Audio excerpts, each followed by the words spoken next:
सुबह का नाश्ता। आलमपुर नामक गांव में देबू पंडित नाम का एक आदमी रहता था।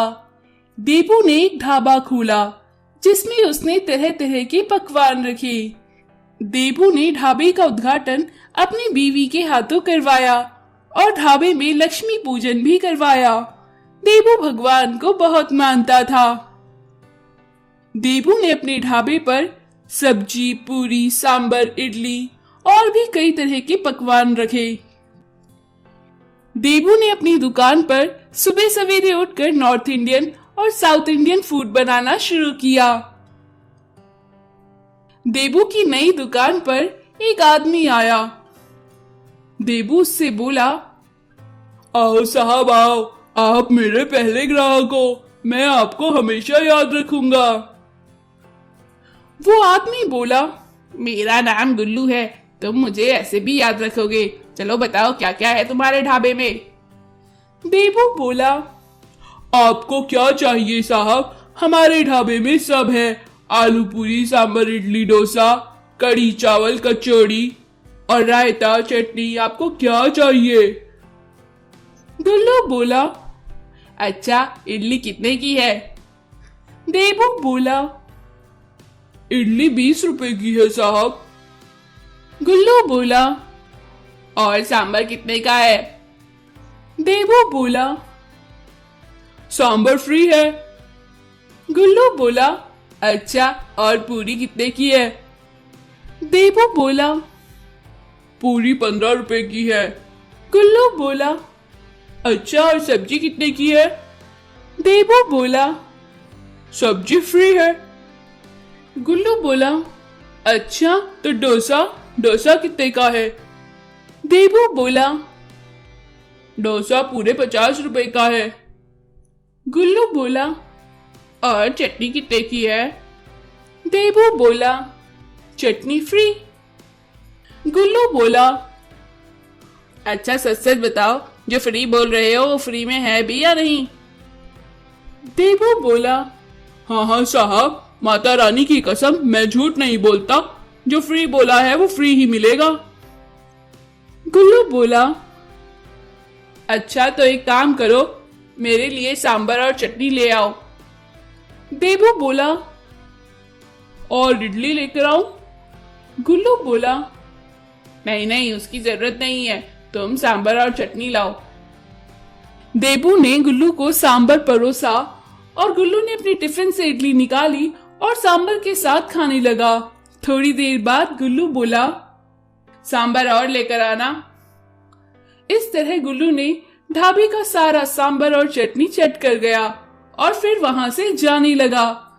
तो देबू ने गुल्लू को बिल दिया तो गुल्लू बोला, अरे ये बिल कैसा, अभी तो तुमने कहा था कि सांबर और चटनी फ्री है और फिर भगवान की कसम भी खाई थी। अब झूठे मत बनो, नहीं तो तुम्हारी भगवान की कसम टूट जाएगी। देबू कुछ ना बोल सका, लेकिन देबू को समझ में आ गया था गुल्लू ने उसको बेवकूफ बनाया है। अब गुल्लू रोज ढाबे पर आता और कभी रोटी घर से लाता तो सब्जी मांग कर खाता और कभी पूरी लाता तो आलू की सब्जी मांग लेता और कभी चावल लेकर आता तो कड़ी मांग लेता। इस तरह गुल्लू कभी भी पैसे देकर नहीं जाता और ढाबे की सारी सब्जियां चट कर जाता और फिर गुल्लू देबू को कहता कि ये सब तो फ्री है, मैं तो सिर्फ फ्री चीजें ही खा रहा हूँ। देबू को कुछ समझ नहीं आ रहा था कि अब वो क्या करे। एक बार गुल्लू ने देबू से राजमा मांगी और देबू ने जब उसे राजमा दी तो गुल्लू ने सारा पतीला ही अपने पास रख लिया और सारी पतीले की राजमा चट कर गया। इस तरह वो रोज सारी सब्जियां चट कर जाता था। अब देबू परेशान हो चुका था। जब बाकी ग्राहक आते तो उन्हें इडली मिलती तो सांबर नहीं मिलता, कचौड़ी मिलती तो सब्जी नहीं मिलती, तो इस तरह वो फिर खाली हाथ ही दुकान से लौट जाते थे। इस तरह देबू की कोई भी कमाई नहीं हो पा रही थी। एक बार देबू का रसोइया गणपत बोला, साहब मैं जैसा बोलूं वैसा करो, ये गुल्लू दोबारा लौट कर नहीं आएगा आपकी दुकान पर। ऐसा कहकर रसोइये ने देबू के कान पर कुछ कहा। देबू ने अगले दिन गुल्लू की सब्जियों में अरंडी का तेल डाल दिया, जिसको खाते ही गुल्लू के पेट में गुड़गुड़ होने लगी और उसको दस्त लग गए। उस दिन की बात गुल्लू ढाबे पर कभी नहीं आया। अब देबू का काम अच्छा चलने लगा था। तो दोस्तों, हमें हमेशा चालाकी से और होशियारी से ही किसी को जवाब देना चाहिए और अपना व्यापार करना चाहिए। लकड़ी का घोड़ा। बहुत साल पहले हंसराजपुर नामक देश में एक राजा रहता था। उस राजा का नाम इंद्रदेव था। उसकी एक पुत्री थी। उसका नाम रूपरानी था। रूपरानी बहुत ही सुंदर और सुशील थी। उसी राज्य का एक सेनापति विशाल था।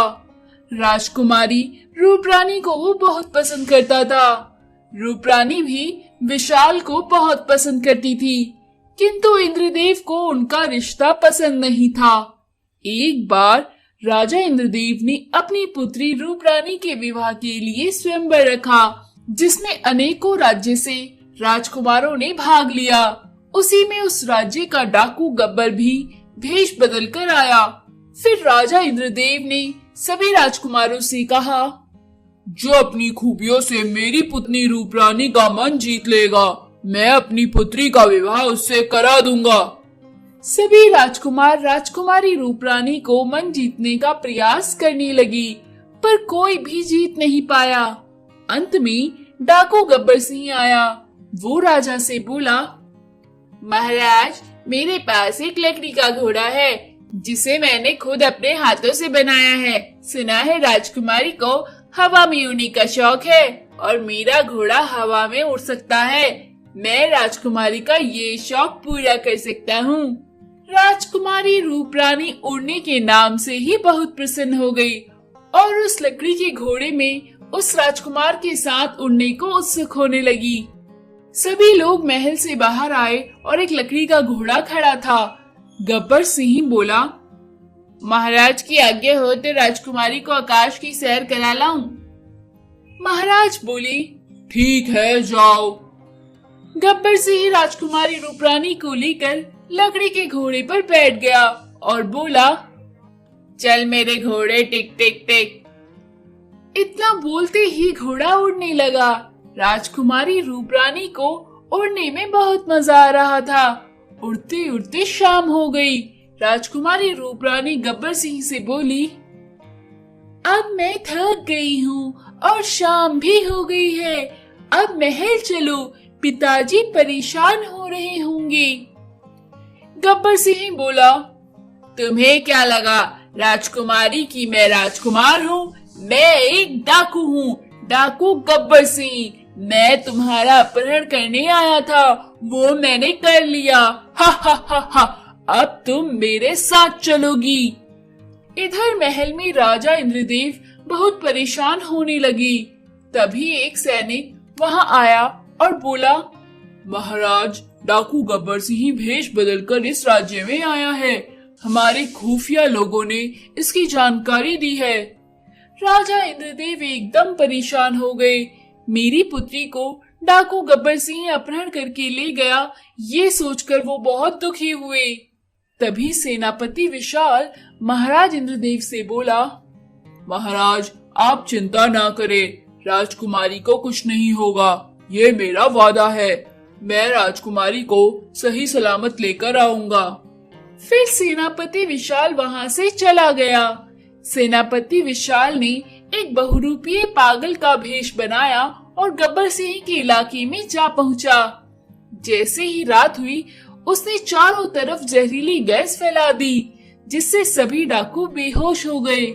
फिर सेनापति विशाल राजकुमारी रूपरानी को कैद से छुड़ाकर उस लकड़ी के घोड़े पर बैठ गया, किंतु वो घोड़ा उड़ नहीं रहा था। तभी राजकुमारी विशाल से बोली, डाकू गब्बर सिंह ने इसे कहा था कि चल मेरे घोड़े, टिक टिक, तभी ये घोड़ा उड़ रहा था।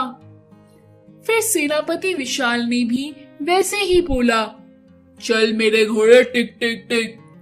ऐसा बोलते ही घोड़ा उड़ने लगा और सूरज निकलने से पहले राजकुमारी रूपरानी और विशाल सेनापति महल जा पहुँचे। अपनी पुत्री को सही सलामत देखकर राजा इंद्रदेव बहुत खुश हुए और उन्होंने अपनी पुत्री रूपरानी का विवाह सेनापति विशाल के साथ कर दिया।